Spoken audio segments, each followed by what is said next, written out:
తాకట్లో ఉన్న బంగారాన్ని విడిపించి ఆ రోజున మార్కెట్ ధర కట్టి మిగిలిన డబ్బును మీకు అందిస్తుంది కొమ్మూరి గోల్డ్.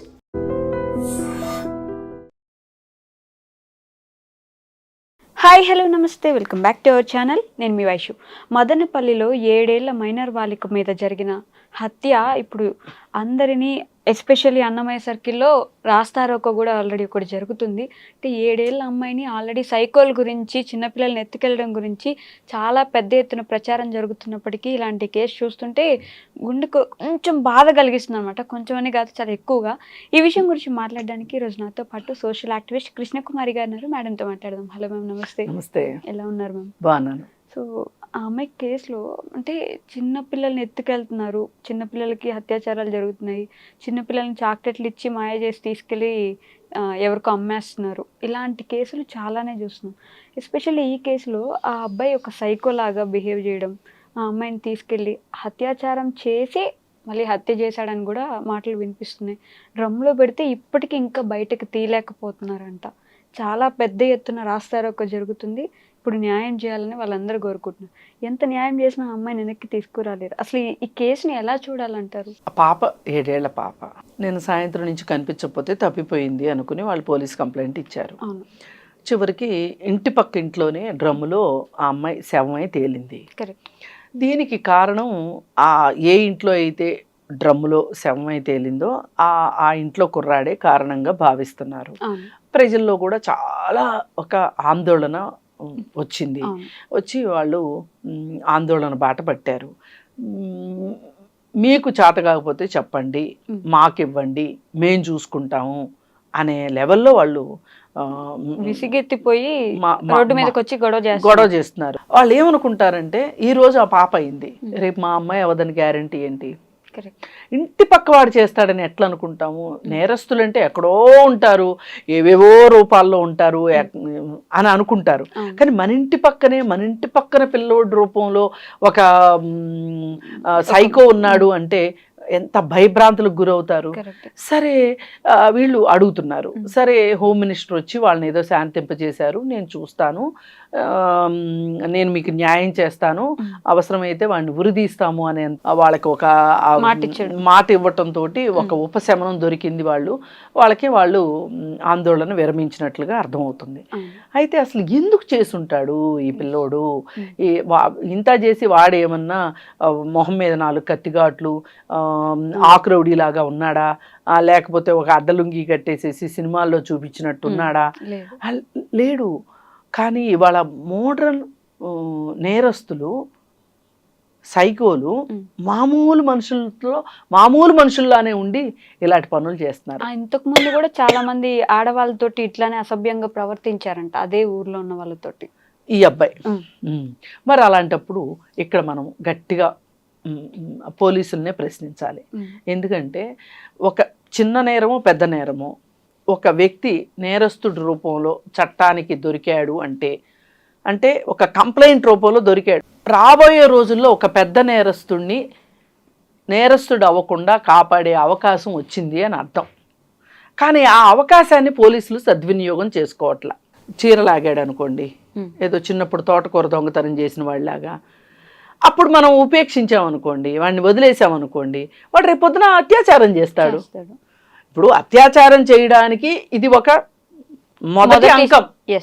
ఈ మొదటి అంకంలోనే వాడు చీరలాగాడు అని అందరినీ అయితే అనరు కదా, వాడినే అంటున్నారు. అంటే వాడిలో ఏదో ఒక విపరీత మనస్తత్వం ఉంది అని చెప్పి వాడిని గురించి మాట్లాడుకోవాల్సిన అవసరం ఉంది. అసలు సైకోలుగా ఎలా మారుతారు? ఏంటి వాళ్ళ పరిస్థితి? అంటే సైకోలుగా మారటానికి వాళ్ళ సామాజిక, ఆర్థిక, మానసిక, కుటుంబ, అన్ని రాజకీయ పరమైన అంశాలు చోటు చేసుకుంటాయి. అంటే ఒక నేరస్తుడు తయారవటానికి, ఒక నేర మనస్తత్వం రావటానికి, ఆ నేర మనస్తత్వం ఒక నేరస్తుడిగా అవ్వటానికి ఇన్ని కారణాలు ఉంటాయి. ఈ కారణాలు ఏదో ఒక కారణం ఉండొచ్చు. ఆ పిల్లవాళ్ళు వాడిని పిల్లవాడనే అనాలి. వాడేం పెద్ద వయసు ముదిరిన వాడేం కాదు, 22, 20 ఏళ్ళు, 22, 23 ఏళ్ళు ఉంటాయేమో, అంతకంటే చిన్నవాడైనా ఆశ్చర్యపోవక్కర్లా. ఇప్పుడు మన దగ్గర స్టడీస్ చూసుకుంటే ఎలా ఉంటాయి అంటే, నేరస్తుల యొక్క కుటుంబ పరిస్థితిని మనం అంచనా వేస్తే, సర్వే చేస్తే, బ్రోకెన్ ఫ్యామిలీస్ నుంచి వచ్చే పిల్లలు ఇలా నేరస్తులు అయ్యే అవకాశం ఉందనేది ఒకటి, పేదరికం ఒక కారణం, అలాగే ఇప్పుడు ఇవాళ సోషల్ మీడియా ఒక కారణము. ఇలా ఈ ఇన్ని కారణాల వల్ల నేరస్తులు తయారవుతున్నారు. సైకో మనస్తత్వము, యాంటీ సోషల్ పర్సనాలిటీ, ఇవన్నీ కూడా డెవలప్ అవుతున్నాయి. ఓకే, అంటే ఇంతకు ముందు మీరు అన్నట్టు ఎవరైనా హత్యలు చేసేవాళ్ళు లేకపోతే మర్డర్ చేసేవాళ్ళు వీళ్ళంతా బయట ఎక్కడో ఉంటారు, విలన్స్ లాగా అనుకునేవాళ్ళు. మన చుట్టుపక్కల ఈ మధ్య కాలంలో ఎస్పెషల్లీ చాలా కేసులు మన చుట్టుపక్కల ఉండేవాళ్ళు, ఆ పక్కన ఇంట్లో ఉండేవాళ్ళు, ఈ పక్కన ఇంట్లో ఉండేవాళ్ళు, బాబాయిలు, మామయ్యలు, వీళ్ళే ఎక్కువగా కనిపిస్తుంది. ఇప్పుడు మనకి 92% నేరాలు, అత్యాచార నేరాలు తెలిసిన వాళ్ళ వల్లే జరుగుతున్నాయి. అది కుటుంబ సభ్యుల, ఇంటి పక్క వాళ్ళ, సేమ్ బజార్లో వాళ్ళ, స్కూల్లో చదువుకున్న వాళ్ళ, కాలేజీలో చదువుకున్న వాళ్ళ, తెలిసిన వాళ్ళ వల్లనే 92% జరుగుతుంది. అంటే వీళ్ళు ఎవరికి చెప్పుకోరు అనేది. అలాగే కాస్త వల్నరబుల్గా ఉన్న వాళ్ళని ఎంచుకుంటారు వాళ్ళు. ఇప్పుడు వీడు ఈ 7 ఏళ్ల పాపని అత్యాచారం చేసి హత్య చేశాడు అంటున్నారు. ఈ కోణంలో వీడు అత్యాచారం చేసిన తర్వాత వీడికి అనిపించుండొచ్చు, ఈ అమ్మాయి ఎవరికైనా చెప్పేస్తుంది, నేను తెలిసిన వాడినే కదా, ఇప్పుడు నేను ఎక్కడ వాడినో అయితే నేను అమ్మాయిని వదిలేసి పారిపోతే నన్ను పట్టుకోవడం కష్టం, కానీ నేను ఇంటి పక్కనే ఉంటాను కాబట్టి పలానా వాడు అని చెప్పేస్తుంది అనే ఉద్దేశంతో వాడు చంపేసి ఉండొచ్చు. ఇప్పుడు డ్రమ్ లో పెడితే ఆ తర్వాత మాత్రం తెలీదా? తెలుస్తుంది. ఇప్పుడు చాలా మంది ఏమనుకుంటారంటే పకడ్బందీగా మేము చేసే నేరం పిల్లి కళ్ళు మూసుకొని పాలు తాగినట్లు మమ్మల్ని ఎవరు పట్టుకోలేరు, పైగా మేము చేసేది తప్పు కాదు, పైగా ఇప్పుడు రేపు పొద్దున వీడిని పట్టుకుంటే ఇట్లాంటి వాళ్ళు చెప్పే కారణాలు చాలా సిల్లీగా అనిపిస్తాయి. ఏంటి అంటే వాళ్ళ అమ్మ ఎప్పుడో తిట్టిందనో, వాళ్ళ నాన్న నాకు వాళ్ళ నాన్నకి గొడవ అయిందనో, లేకపోతే మా నాన్నకి ఆ పిల్ల వాళ్ళ నాన్నకి గొడవ అయిందనో, ఏవో కారణాలు చెప్తాడు వీడు, సిల్లీ కారణాలు చెప్తారు. ఈ సిల్లీ రీజన్స్ తోటి హత్య చేస్తే నీ జీవితానికి ఏమవుతుంది, రేపు నేను పోలీసులకు దొరికితే ఏంటి పరిస్థితి అని ఆలోచించేంత ఆలోచన క్రమం ఇవాళ యూత్లో ఉండట్లేదు. ఓకే, ఆల్రెడీ ఇప్పుడు జైల్లో ఉన్నాడు, తీసుకెళ్ళిపోయారు.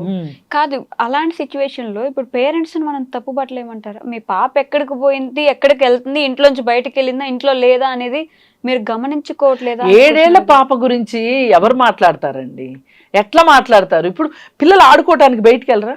వెళ్తారు, వెంటనే ఇంటికి వస్తుందా లేదా కూడా చూసుకుంటారు. అవునండి, చూసుకున్న వెంటనే కనిపించలేదు. ఇప్పుడు వాడు మాయ చేసి వాళ్ళ ఇంట్లోకి తీసుకెళ్ళడానికి ఎంతసేపు కావాలి? అంటే మనము అసలు ఈ విషయంలో తల్లిదండ్రుల్ని నేరస్తులు చేయడానికి అండ్ వాళ్ళని ఏమైనా అనడానికి అవకాశమే లేదు. ఎందుకంటే పిల్లలు అన్నాక ఆడుకుంటారు. మనం ఆడుకోలేదండి చిన్నప్పుడు, 2 గంటలు 3 గంటలు ఆడుకునే వాళ్ళం. అసలు ఏ రోజు పిల్లల భద్రత గురించి ఏ తల్లిదండ్రులు భయపడేవాళ్ళు కాదు. కాకపోతే ఏం చెప్పేవాళ్ళు అంటే, మీరు ఎక్కడ ఆడుకుంటానికి వెళ్తున్నారో చెప్పండి అని ఆ ఒక్క మాట మట్టుకు అనేవాళ్ళు. అది చెప్పకపోయినా భయపడేవాళ్ళు కాదు. వాళ్ళు పిల్లలు ఆడుకుంటానికి వెళ్ళారు వస్తారు అనేవాళ్ళు.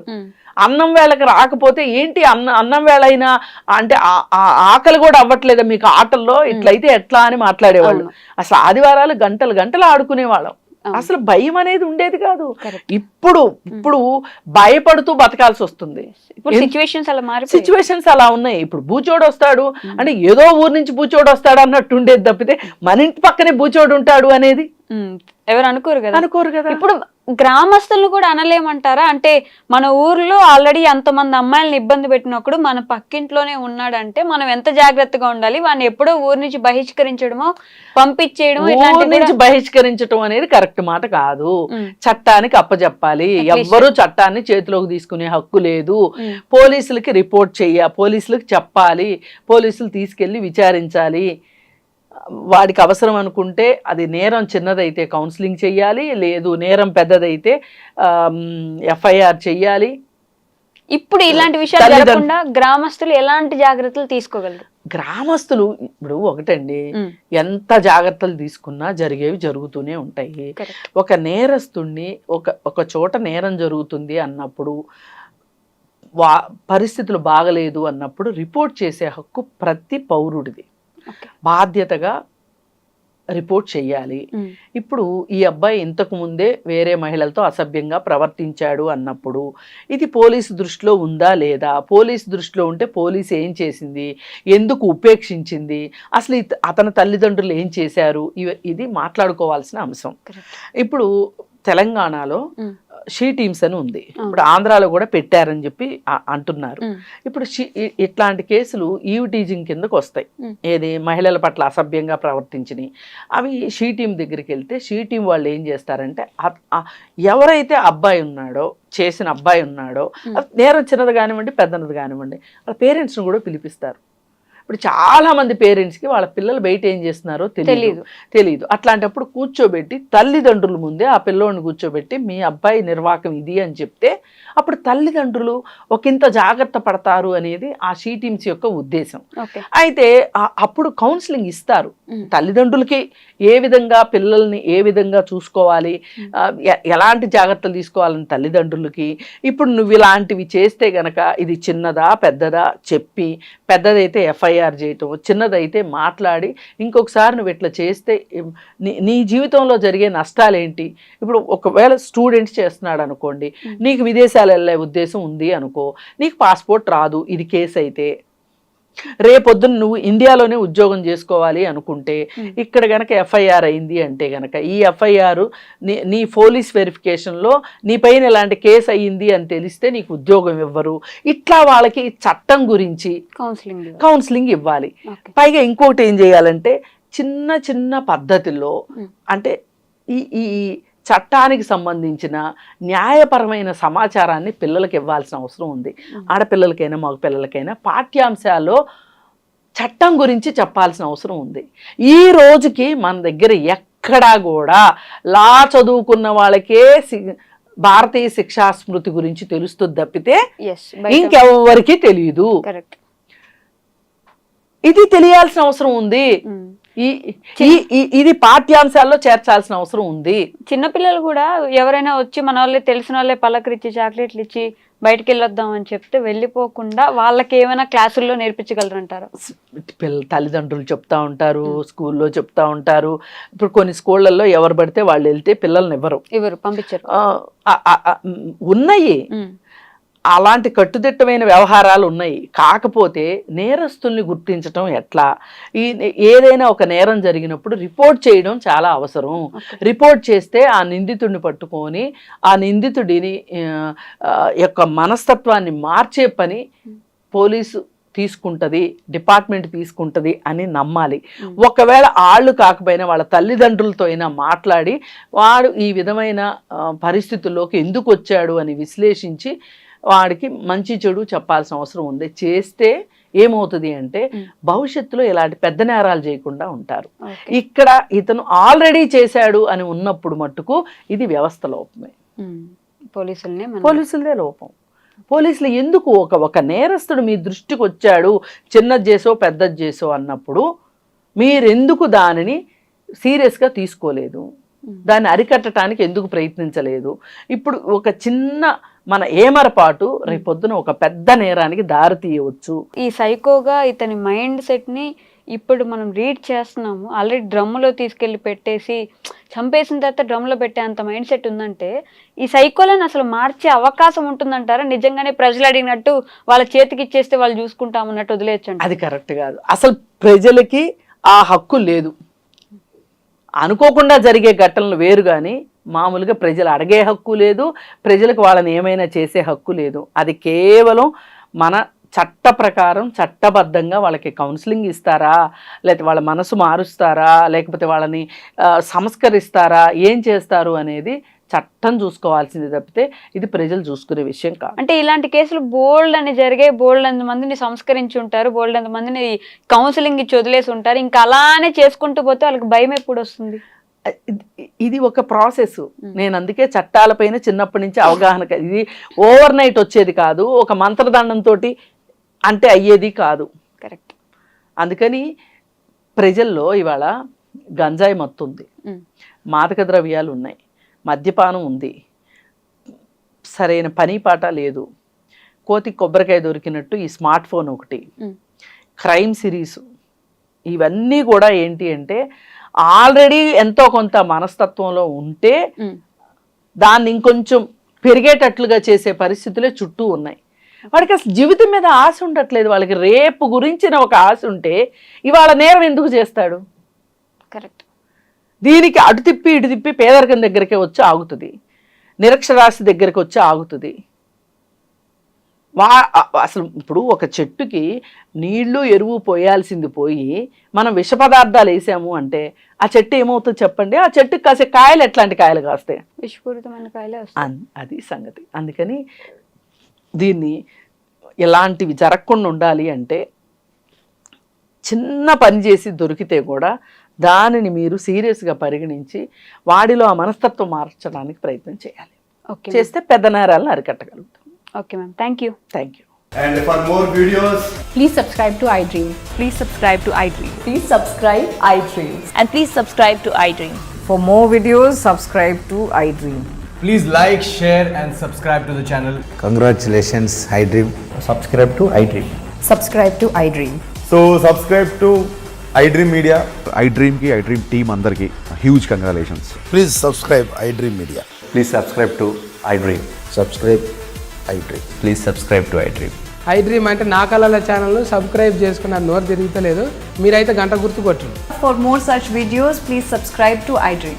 Subscribe to iDream. Please subscribe to iDream. Please subscribe iDream Media. Please do subscribe to iDream. Please subscribe to iDream Media. For best entertainment and information, please subscribe iDream. And don't forget to subscribe to iDream.